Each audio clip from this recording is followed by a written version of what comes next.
Jangan lupa like, komen, dan subscribe channel YouTube TVRI Bengkulu dan nyalakan lonceng notifikasinya.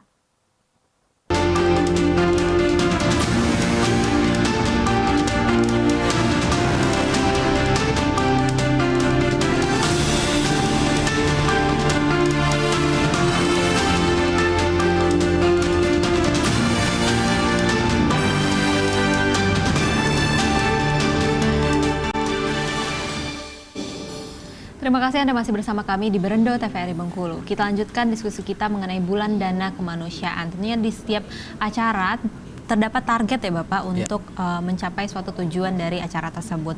Mungkin bisa dijelaskan sedikit nih Pak, berapa sih target dari tahun 2023 dan apakah di tiap tahun itu ada peningkatan targetnya dan apakah tercapai nih Bapak untuk target-target tersebut?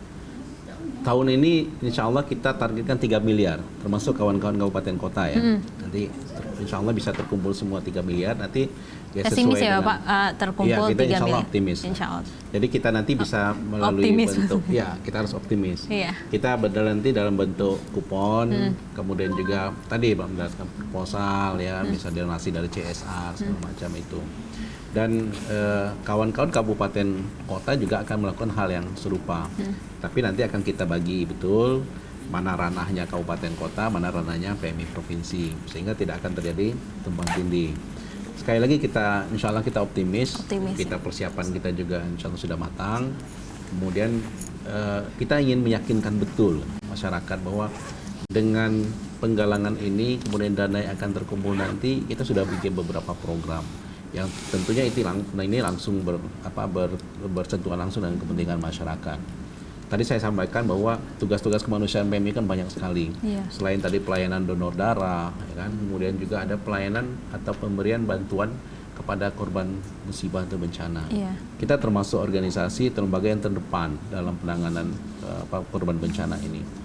Mulai dari kita dapur umumnya, kemudian pertolongan pertama kepada korban, penyelamatan korban juga, termasuk kalau misalnya terjadi musibah banjir misalnya, kan biasanya ketersediaan air minum itu kan agak terbatas. Nah, ini kita bantu, termasuk juga kita sterilisasi sumur.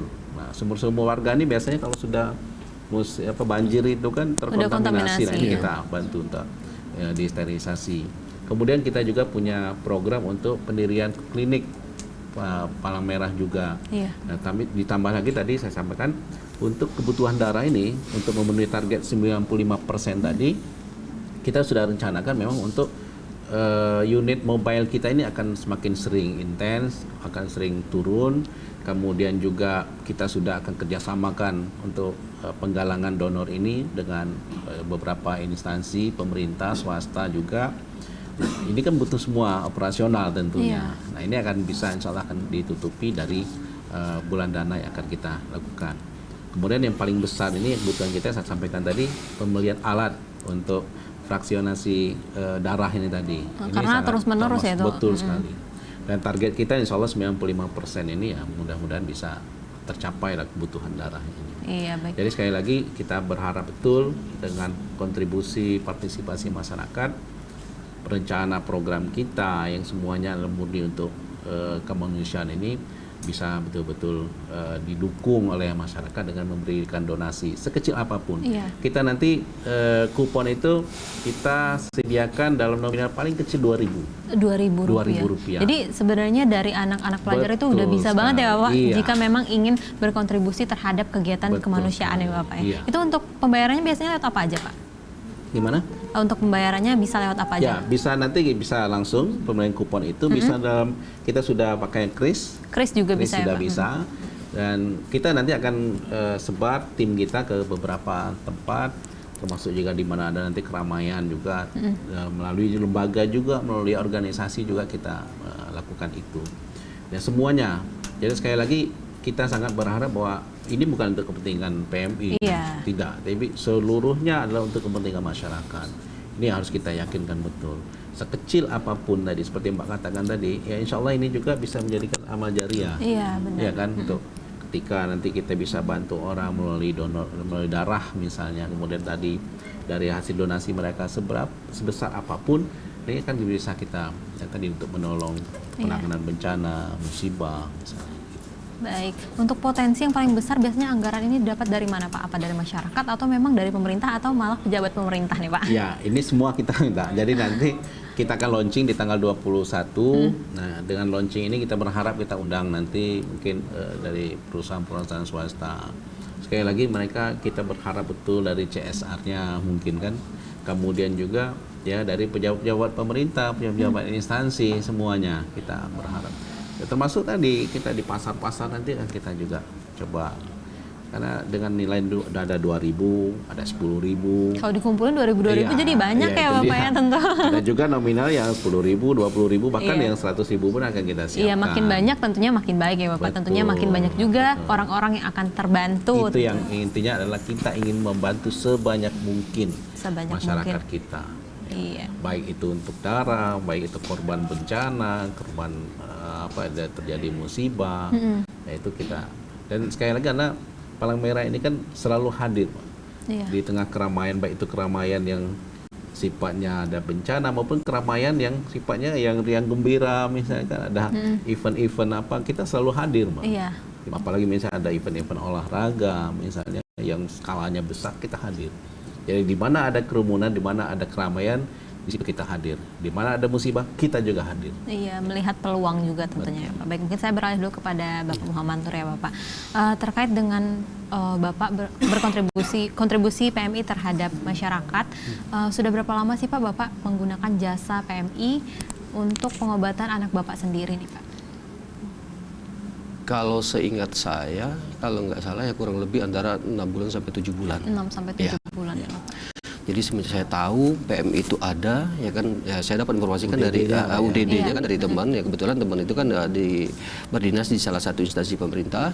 Jadi ya dari situ sampai sekarang alhamdulillah nggak pernah putus-putus. Iya. Jadi terakhir saya karena kan besok rencana kan anak saya kan cek lab dulu di M-Yunus dan kemungkinan akan dirawat lagi untuk jalani transfusi darah, dan alhamdulillah dari PMI juga sudah menyiapkan darah. Jadi artinya pada waktu anak saya nanti udah dirawat di rumah sakit, saya nggak perlu harus cari lagi karena stok darah udah ada dari situ. Jadi saya sangat bersyukur ya kan, terutama saya pribadi, dan kemudian juga ya untuk ke depan ya harapan saya itu tadi seperti apa disampaikan oleh Bapak tadi, ya mudah-mudahan ya, capaian itu bisa mencapai 100%. Iya, Ya. benar Bapak. Dan juga saya berharap kepada seluruh adik sana Bengkulu ya kan, untuk jangan sengkan, jangan ya istilah nggak usah takut lah dalam arti untuk mendonorkan darah, dengan Iya. catatan asal kondisi badan kita sehat, ya donorkan darah, karena setetes darah itu bisa menyambung untuk kelangsungan hidup Langsung hidup. Orang lain. kan, gitu. Asalkan untuk instansinya juga jelas ya Bapak, khususnya di Iya, PMI mendonorkan betul. darah, jangan Iya, ke betul. calo-calo seperti yang disebutkan Iya, Pak Hairul benar. tadi ya Bapak, Betul. jangan kita sembarangan mendonorkan darah Betul. kita. Nah, dari pandangan Bapak sendiri, gimana sih program kemanusiaan yang sudah dilaksanakan oleh PMI ini Pak? Kalau secara pribadi ya, kalau saya terus terang sangat-sangat mendukung ya kalau untuk masalah program kemanusiaan. Yang saya lihat kan PMI tidak pernah namanya tinggal diam kalau ada bencana, baik itu bencana dalam arti kata bencana alam maupun ya seperti sebenarnya mungkin ada yang kecelakaan, ada yang meninggal. Jadi bukan hanya dalam arti kata dalam skala besar, skala kecil pun PMI tetap turun. Jadi pernah ada musibah dalam satu wilayah atau suatu daerah ya kan, salah satu dari pengurus PMI itu mereka langsung turun. Ya walaupun mungkin ya, mereka dari awalnya mungkin bukan diundang atau tapi karena panggilan jiwa tadi ya mereka tetap turun kayak gitu. Karena ini menyangkut relawan. ya Oh, itu banyak. namanya relawan. Ada relawan, Jadi ya. menyangkut masalah kemanusiaan. Nah, yang saya tahu seperti itu ya, PMI itu tidak hanya sebatas pas kayak gini kan ada kejadian banjir ibaratnya kan di Bengkulu, atau yang baru-baru ini di Lahat banjir, nah, Iya. PMI turun. Tidak seperti itu sebenarnya. Mereka tetap turun dalam keadaan apapun ya maupun dalam arti Suka-duka. iya suka duka ya, mereka tetap turun. Itu yang saya bangga dengan PMI yang ada sekarang ini. Baik, tentunya sangat terbantu ya Bapak dengan adanya PMI ini, nggak pusing Iya. lagi nih mencari darah kemana-mana, langsung Iya. saja ke PMI, langsung mekanismenya gimana langsung ya Bapak, langsung kita langsung. Dan yang saya senang di PMI itu salah satunya pelayanan mereka itu ya, pelayanan humanis. ya kan. Humanis. Jadi Baik, mungkin bisa ditahan dulu ya Bapak. Oke, siap. Kita jeda pariwara berikut Oke. ini. Kita lanjutkan diskusi kita setelah jeda pariwara berikut ini. Tetap bersama kami di Berendo TVRI Bengkulu.